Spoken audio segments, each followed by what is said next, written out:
I'd like to invite, in just a moment, John Lovewell, our Vice Chairman of our Board of Trustees, to the podium. John is also, in addition to being a longtime trustee, is Chairman of our Board's Executive Committee, and he's also been Chairman of the Institute's Silver Anniversary Campaign, which we have been working on for the past year and a half or so. It is hard for me to express the gratitude that I and my fellow trustees have for the extraordinary work that John has done for the cause of IWP. After graduating from the University of California at Berkeley and serving in the Navy during the Vietnam War, and working in the banking industry to start his career, John's professional life has centered around commercial real estate development. He has worked in every dimension of the business, from serving as a managing partner in development projects to land acquisition, design, construction management, financing, and leasing.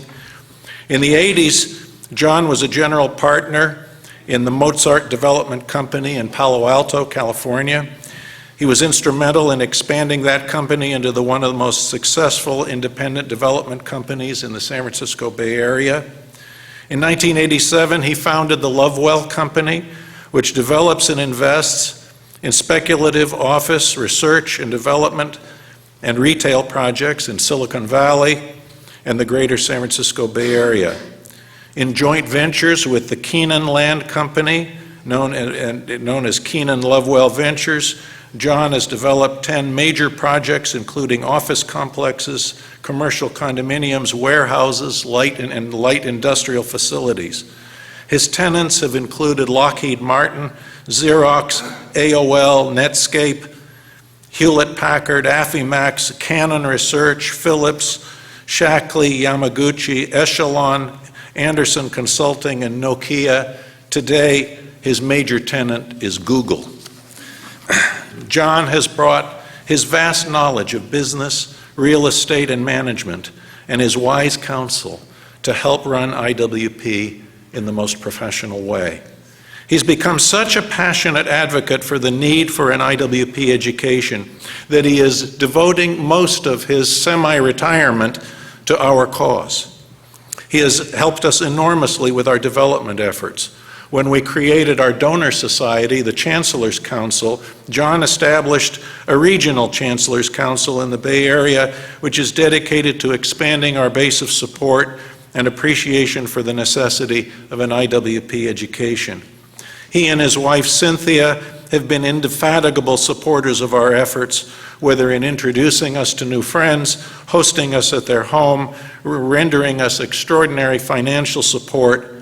And John has been involved in every aspect of the governance, diplomacy, institutional development, and growth of the school.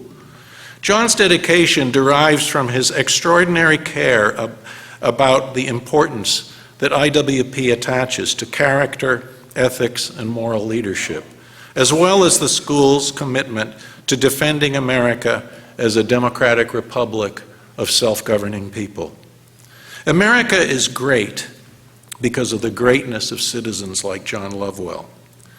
Because of his care for our country and his dedication to causes higher than himself, he is one of those special individuals who make independent institutions like ours possible. As much as we serve the needs of our government and our armed forces and so on, it would be impossible to go to the government on our knees to create a school like this. But we can and have come to citizens like John, and here we are. My words are insufficient to express the depth of our gratitude to John. We originally began the process of honoring him at our 25th anniversary gala last October. We are completing it formally today, bestowing upon him the degree of Doctorate of Laws honoris causa. John?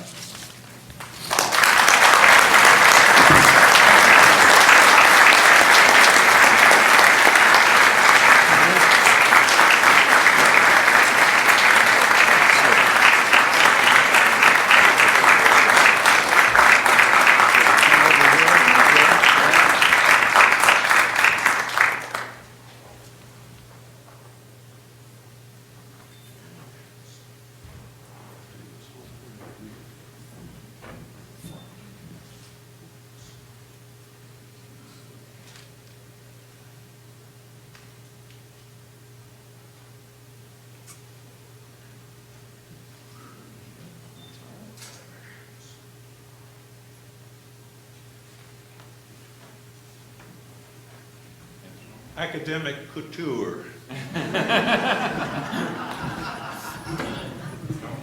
Oh, shall we go over here?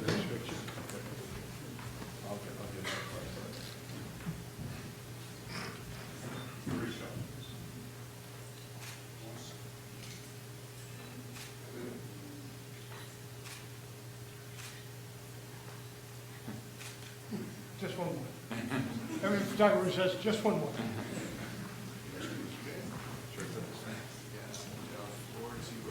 Okay.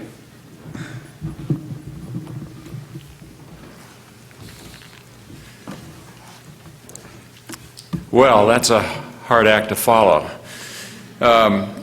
Chancellor Woolsey, Chairman Smith, President Lenczowski, Dean Owens, professors, members of the class of 2016, and ladies and gentlemen, I'm very honored by this degree, but I got to put my glasses on so I can read my speech.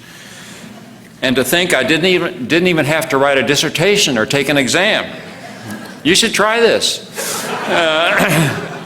As a matter of fact, I have received quite an education during my 10 years as a trustee. It's been the most fascinating experience of my career, and I say that with all honesty. One thing I've learned may surprise you, and maybe it won't after John's remarks.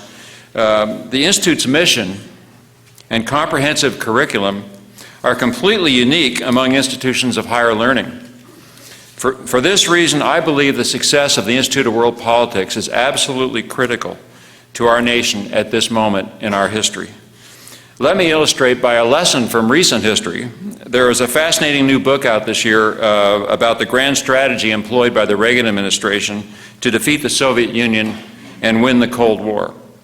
In fact, the title, The Grand Strategy That Won the Cold War, Architecture of Triumph. I commend it to you if you want a detailed, authoritative analysis of successful foreign policy strategy. The book is a series of essays by members of the Reagan White House, the insiders, who describe in detail the comprehensive, multifaceted campaign which they helped create and execute. In less than 10 years, this campaign won the Cold War without firing a shot. 3 of the contributors of this book, Dr. Lenczowski and 2 of our adjunct professors, Norman Bailey and Douglas Strussand, served in the Reagan White House and were among the architects of this campaign. Facing the challenge of the Soviet Union and communism, the Reagan administration rejected the long-standing policy of containment and détente, or attempts at détente, that had dominated American foreign policy. Instead, the Reagan White House and the National Security Council set out to defeat the adversary and end the threat. The Reagan strategy was brilliant. The victory was achieved by coordinated use of diplomacy, military buildup, economic power, intelligence and counterintelligence, political influence, and especially psychological influence. It was a well-conceived grand strategy which recognized the weaknesses of the Soviet Empire and exploited them. Most importantly, the West engaged the Soviets in the battlefront where they were most vulnerable, the war of ideas in the hearts and minds of men. They weakened the Soviet Union militarily, of course, and economically, but they also discredited its leadership. They inspired and supported resistance among the people and won a war without expending blood and treasure. Now, none of this history is new to the class of 2016. They've studied the Cold War and the grand strategy which ended it. The class is also aware that our nation is facing a whole new set of threats. They also know our country is suffering a crisis of leadership and could benefit from the lessons of the Cold War triumph. It's clear to me, and certainly to the class of 2016, that we need grand strategy today. In fact, we need several grand strategies to deal with the multiple threats that John has mentioned. The class of 2016 knows that comprehensive grand strategy is essential if we are to reduce the growing potential for war and conflict and preserve peace, freedom, and prosperity.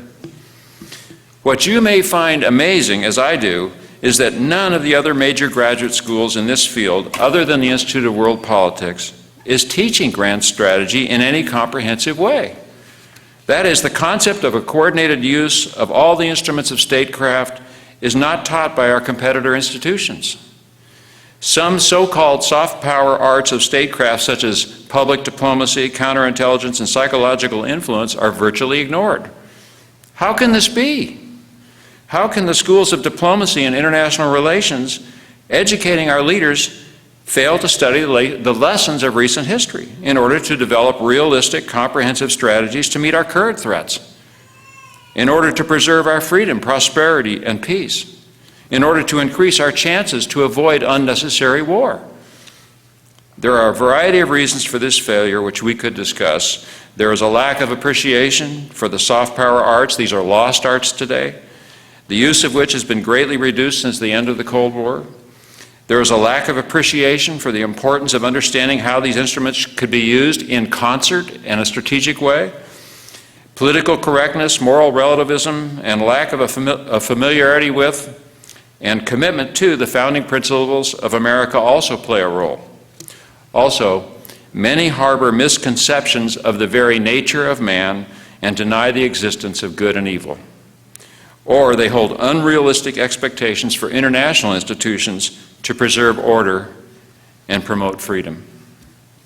Whatever the reasons, I can tell you with confidence, this is what I've learned, that the study of grand strategy and the instruments of statecraft, the Institute of World Politics offers far and away the most realistic, practical, and comprehensive graduate education for future national security and foreign policy leaders. It's not a close call. The intellectual and philosophical foundation of the Institute is the secret sauce which distinguishes IWP from its competitors. But in my opinion, the final ingredient, which elevates the Institute to be the finest school of national security and diplomacy in the entire world, is its faculty. Students at IWP are not taught by career political science professors or ivory tower academics, but by the finest scholar practitioners in the world. The IWP professors possess very unique and precious knowledge one cannot find elsewhere. They are actually practicing or have practiced the arts of statecraft they teach. As Lieutenant General Mike Flynn, former director of the Defense Intelligence Agency, once told me, he encourages Army fellows to consider studying at the Institute because of the intimate relationship students enjoy with our world-class professors. Taken together, the 40 professors or so at the Institute of World Politics constitute a national treasure, in my opinion. For me, this is all very compelling information. The Institute is attempting to preserve our country and its peace and freedom for our children. IWP is educating informed, ethical statesmen, military leaders, intelligence officers, elected and appointed officials, and other leaders. We are addressing the crisis in our country's leadership. We are doing this better and more comprehensively than any institution in the country, in my opinion. As a private citizen, I cannot imagine a better leverage for my time, energy, and charitable investment. So I thank the Institute for honoring me with this degree. I want to acknowledge and thank all of you here for your support of the class of 2016. And to the class, I wish you Godspeed, and I wish you great success in your careers in the defense of the great experiment that is the United States of America.